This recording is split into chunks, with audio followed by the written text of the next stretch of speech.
Қайырлы күн оқушылар. Бүгінгі сабағымыздың тақырыбы абсолюттік жиілік және салыстырмалы жиілік, жиіліктер кестесі. Біз бүгінгі сабағымызда статистиканың осы ұғымдарымен танысатын боламыз. Бізге мынандай вариациялық қатар берілген. Осы қатарды қарап отырсақ, кейбір варианталар бірнеше рет қайталанғанын байқаймыз. Вариантаның қанша рет бақыланғандығын көрсететін санды вариантаның абсолюттік жиілігі деп атайды екен. Жалпы бақылаудың осындай нәтижелерін арнайы кесте арқылы берген өте ыңғайлы болады. Мынау кестеге назар аударайық. Бірінші жолда варианта көрсетілген. Минус 11 градус Цельсий, минус 10 градус Цельсий, минус 9 градус Цельсий, минус 6 градус Цельсий, минус 4 градус Цельсий, 0 градус Цельсий. Енді екінші жолға қарасаңыздар, вариантаның абсолюттік жиілігі көрсетілген. Яғни, осы вариантаның қанша рет қайталанғандығын жазатын боламыз. Минус 11 градус Цельсий ол 1 рет қайталанып тұр. Келесі 1 рет қайталанған. Минус 9 градус Цельсий 3 рет қайталанған. Және 0 градус Цельсий деген ауа температурасы 2 рет қайталанған екен. Міне осы кестені жиіліктер кестесі деп атайды. Біз қарастырып отырған мынау мысалда 10 рет бақылау жүргізілгенін байқаймыз. Сонымен мынау кестеге назар аударайық. Яғни вариантаның абсолюттік жиілігі, біз білеміз бақылаудың саны 10, ендеше абсолюттік жиілікті бақылау санына бөлетін болсақ, онда салыстырмалы жиілік шығады. Яғни бірінші вариантаның салыстырмалы жиілігі 10-нан 1, екінші вариантаның салыстырмалы жиілігі 10-нан 1, үшінші вариантта бізде 3 рет кездеседі, сондықтан оның салыстырмалы жиілігі 10-нан 3, төртінші вариантта 2 рет кездескен, оның салыстырмалы жиілігі 10-нан 2 немесе 5-тен 1. Бесінші вариантта 1 рет кездескен, оның салыстырмалы жиілігі 10-нан 1-ге тең, және алтыншы вариантта 2 рет кездескен, оның салыстырмалы жиілігі 0,10-нан 2-ге тең екен. Енді осы кестені пайдаланып, вариантаның абсолюттік жиіліктерінің қосындысын және салыстырмалы жиіліктердің қосындысын санап көрейік. Абсолюттік жиіліктердің қосындысы 1 қосылған 1, қосу 3, қосылған 2, қосу 1, қосу 2, тең болады 10-ға. 10 саны, яғни бұл бақылаудың жалпы санын көрсетеді.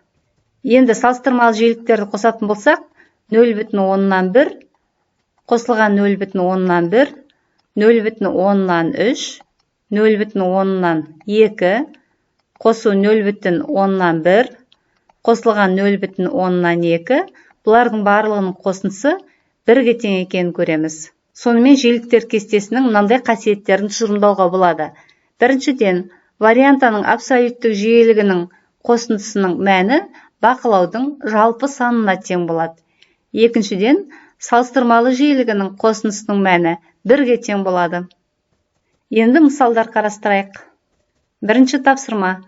Оқушының математика пәнінен бірінші тоқсанда алған бағалары 5, 5, 4, 4, 4, 4, 3, 5, 5, 3, 4, 4, 4, 5, 4, 4, 5, 5, 4, 5. Осы статистикалық қатарды пайдаланып, вариациялық қатар жазыңыздар. Варианталардың абсолюттік және салыстырмалы жиілігін табыңыздар. Біріншіден, вариациялық қатар дегеніміз не еді? Өткен сабақтан есімізге түсірейік. Вариациялық қатар дегеніміз бұл мынау варианталардың өсу немесе кему ретімен орналасуы. Сонымен вариациялық қатар жазайық. 3 санынан бастайық, ол 2 рет кездесіп тұр. Яғни 3, 4 бағасы неше рет кездеседі? 1, 2, 3, 4, 5, 6, 7, 8, 9, 10 рет кездеседі екен. Енді 5 бағасы 1, 2, 3, 4, 5, 6, 7, 8. Міне біз вариациялық қатарды жаздық. Енді салыстырмалы және абсолюттік жиіліктерін табайық. Кесте сызамыз. Бізде варианталар 3, 4 және 5. 3 вариантасының абсолюттік жиілігі 2-ге тең, өйткені 2 рет қайталанып тұр. 4 вариантасының абсолюттік жиілігі 10-ға тең. Ал 5 вариантасының абсолюттік жиілігі 8-ге тең екен. Енді салыстырмалы жиілігін табайық. Ол үшін бізге қанша бақылау жүргізілгені керек. Яғни, оқушының бірінші тоқсандағы алған бағаларының саны керек. Ол 20-ға тең. Вариантаның салыстырмалы жиілігін табу үшін осы абсолюттік жиілікті бақылаулар санына бөлеміз. Яғни 2 бөлінген 20. Тең болады 0,1-ге. Келесі 10 бөлінген 20 тең болады 0,5-ге.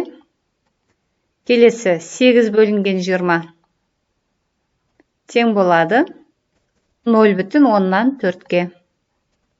Жиіліктер кестесі қасиеті орындалып тұр ма екенін тексеріп көрейік. Яғни абсолюттік жиіліктің қосындысы бақылау санына тең болу керек. Бізде орындалып тұр. 2 қосылған 10 қосылған 8 20-ға тең болады. Ал салыстырмалы жиіліктің қосындысы 0,1 қосылған 0,5 0,6-ға тең.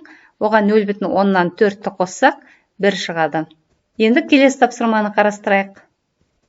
Екінші тапсырма ойын кубигін лақтыру бойынша 30 рет тәжірибе жасалды. 6 деген ұпай 7 рет түсті дейді. 6 ұпай түсуінің абсолюттік және салыстырмалы жиілігін табыңыздар.